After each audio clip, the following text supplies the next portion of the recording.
Thanks for checking out Scotty's Hobbies. Today I'm going to show you the fastest BJ west of the Mississippi on a 2000s Chevy truck, SUV, etc. The Cadillacs, the Yukons, GMC trucks, Chevy SUVs, all of them. This will be pretty much the same.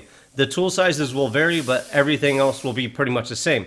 First, we're going to remove the wheel. That's the easiest part of this whole process. If you can't do that, stop here.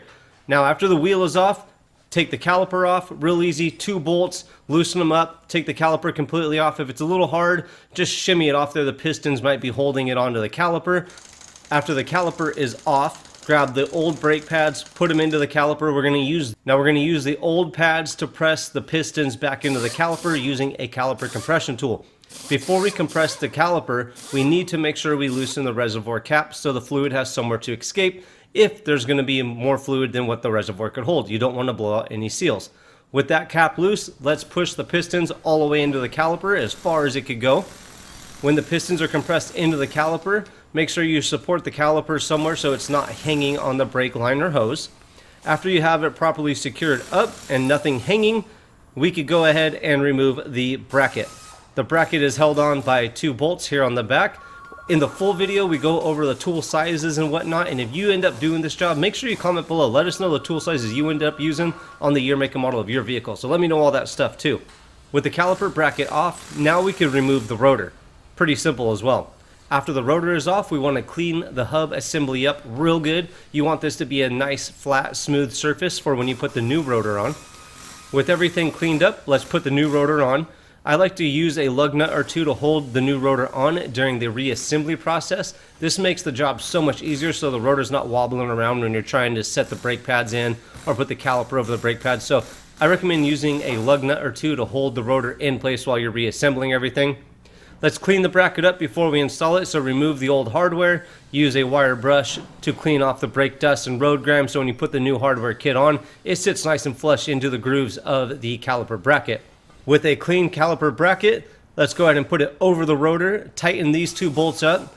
When you tighten these up, you're going to use a torque wrench, of course. And if you need to know the proper torque specifications on your vehicle, make sure you comment below. Again, year, make, model, and which brakes you are working on, the front, rear, or whatnot. I will do my best to get you the proper brake specifications for your vehicle.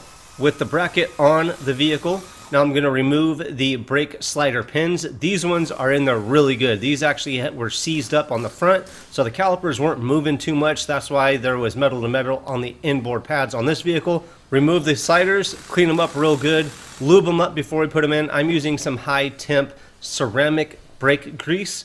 That works pretty well, I have come to find out. After everything is cleaned up, lubed up, go ahead and jam those slider pins into the caliper bracket and grab the new hardware kit. These are sliders, shims, whatever you want to call them. Make sure you buy brake pads that have a hardware kit included. Always want to make sure you replace these. Don't ever use the old ones. You'll end up getting squeaky sounds or some rubbish somewhere that you don't like. With the hardware kit installed, now we could go ahead and install the new brake pads. Make sure you install the brake pads in the fashion that you took them off. One reason I like to take a lot of pictures while I'm doing these jobs is just in case when I'm doing the reassembly process, I forget where the wear indicator was at or whatnot, I could go back and take a look at the pictures that I took while I was disassembling everything. So that's one thing I recommend for you guys. Take lots of pictures. Install the completely compressed caliper over the brake pads and onto the bracket. Make sure you don't knock off the silencers or the shims on the back side of the pads when you install your caliper. After the caliper is on, we're going to install the caliper bolts and tighten them up to the proper torque specifications as well. Almost done. After the caliper is tightened up to proper torque specifications, now let's hop back in the vehicle, press on the brake pedal itself, and make sure we get some nice firm pedal. After that, go up to the brake fluid reservoir. If it needs to be topped off, top it off at this time, and that's it. You can put the wheel back on. Before I put the wheel on, I like to look at everything and just admire the job I did before I hide it all. So if you did this, take a look at it, be proud of yourself, pat yourself on the back. You did it, you completed it. If you need more details, such as the tool sizes that we use, the torque specifications, all that good stuff, make sure you look in the video library for the longer videos of this tutorial, and it explains everything in details and gives you a little bit more tips and tricks in those videos.